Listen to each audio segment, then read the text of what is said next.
So as I promised in the previous video, here I am with a 6-month update into my journey treating corneal neuralgia with pain reprocessing therapy or a mind-body psychosomatic approach rather than using methods that try to deal with a physical problem in the body, treating it more like a psychosomatic condition. So I'll try and keep this shorter than the last video. Broadly speaking, still continuing to experience steady improvements over time.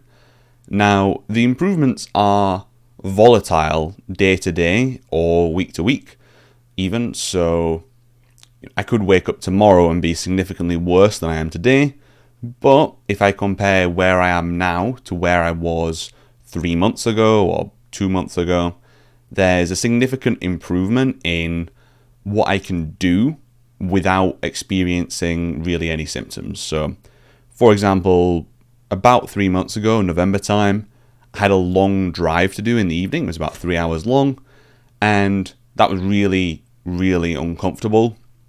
It triggered a lot of symptoms and was kind of panic-inducing.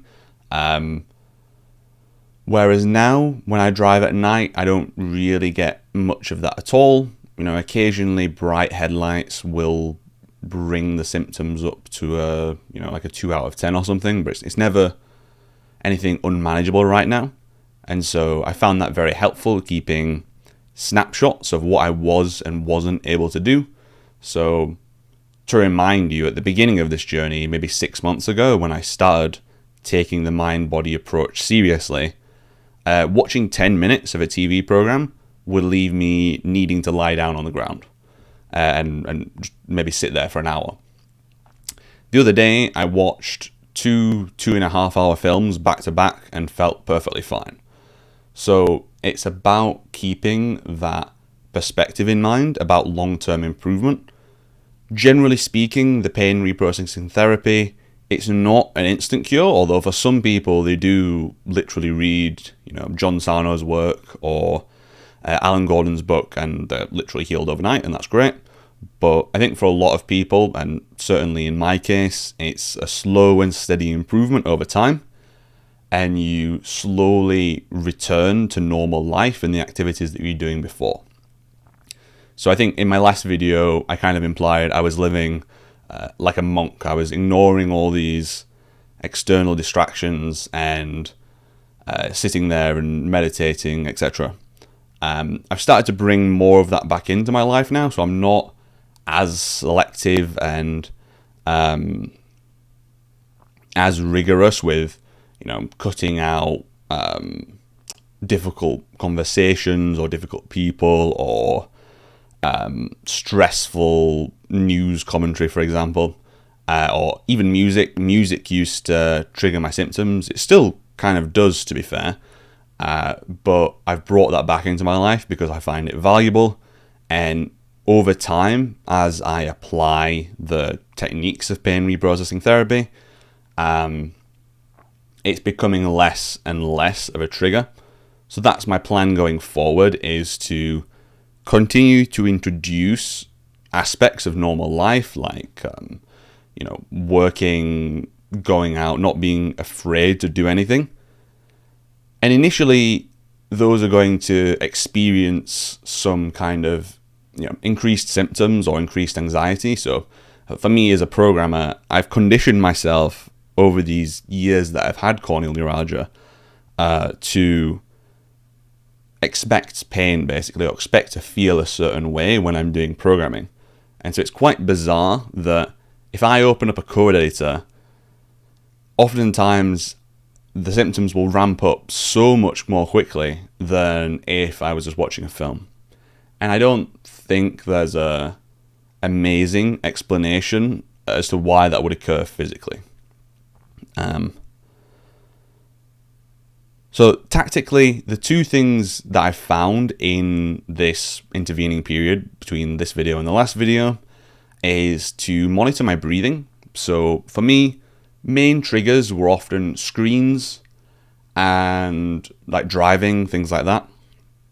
And I found that I would often be holding my breath or taking very shallow breaths whenever these symptoms would trigger. And so I found just focusing on my breath over time really helps with the symptoms. Now, it's not an immediate fix. It's not like, oh, I have bad symptoms, I start breathing right, and it immediately goes away. It's more that as I begin to fix my natural breathing patterns, so I'm not holding my breath, I'm not shallow breathing while I'm on the computer, that over time that decreases the panic response, which is helping overall with the symptoms. The initial way that I did that is just by setting a 10-minute timer, and then every time that went off while I was on the computer, I would do my just a few deep breaths and then reset the timer.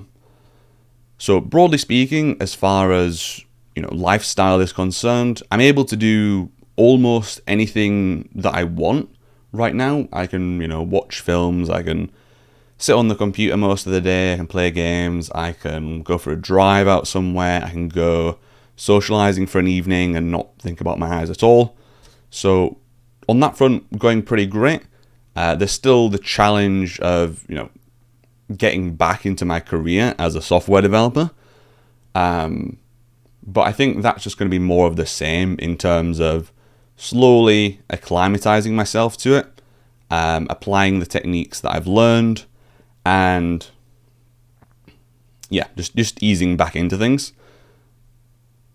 It feels like I've done the hard part now, in that for me at least, this is really working over a period of time, and in another 6 months I'll be doing so much better. So I'm not too concerned on that front.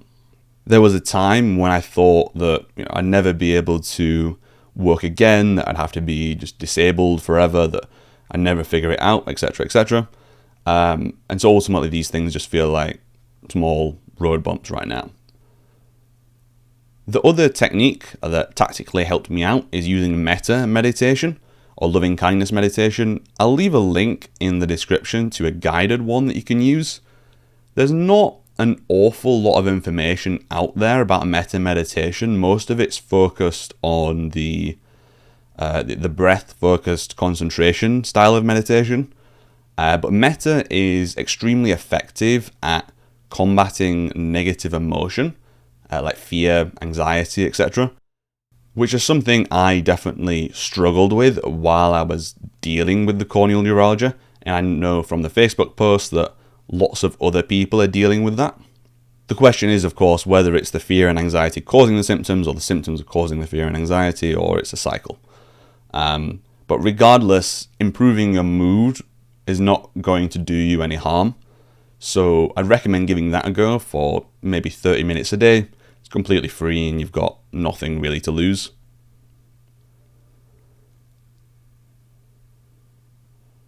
It's quite bizarre actually to watch the symptoms change over time. When I very first started with this, it was a cold sensation on the bottom of my eye. And then, it's changed to a bunch of things over the years, but it's getting weaker and weaker now.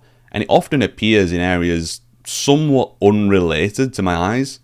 So for example, I can feel lots of nose pressure sometimes, like someone's pressing really hard on the bridge of my nose. Weird things like that again, maybe you can make up some complex explanation about a particular nerve being irritated. I just don't buy that. I think it's much more likely that it's simply a mental phenomena, especially with the results I'm getting without any further medical intervention. I still have the punctal plugs in, but I don't do anything else for my eyes. I don't do anything special at all. No drops, no eye masks, nothing like that. So I think with the improvements that I'm getting over time, and especially it's actually quite noticeable, if I get into an argument with someone, if I'm stressed about something that's about to happen, or anxious about something that's about to happen, I'm worrying about something, it's very telling that the symptoms come back during those moments. So sometimes I'll wake up, my eyes are still closed. So I don't see how this can be a physical thing. And I'll start thinking about something stressful for whatever reason. That brings on the symptoms. Again, eyes completely closed, laying in bed. There's not really a mechanism for this. Like, they weren't hurting when I first got up. When I started thinking about stressful things, it came on. And then later on, I can be on the computer, watching YouTube, watching a film, and it will slowly go away. So those were all of the main points I wanted to get across today in this video. This journey has been simple in a way. It's a very simple process of continually reminding myself that it's psychosomatic, learning a bit more about how that works, how my own emotions work, how my symptoms are linked to my emotions. It's not complex, it's not rocket science, but it's not easy either. It's something that I have to remind myself of all the time whenever I get some sort of symptoms. The temptation is often still there to fall back into that belief there is a physical cause, and my mind can often latch onto that and try and pull me away from this process. But over time, I'm getting better at reassuring myself and reminding myself that it is a purely mental process. And again, I've seen considerable improvement with this. So from my perspective, the results speak for themselves. So in conclusion, I'm doing really well. Continued improvements, still learning all the time. And I'll make another update video around month 9, since we're actually quite close to month 7 at the minute. So probably about 9 months in, I'll make another update video and let you all know how I'm doing.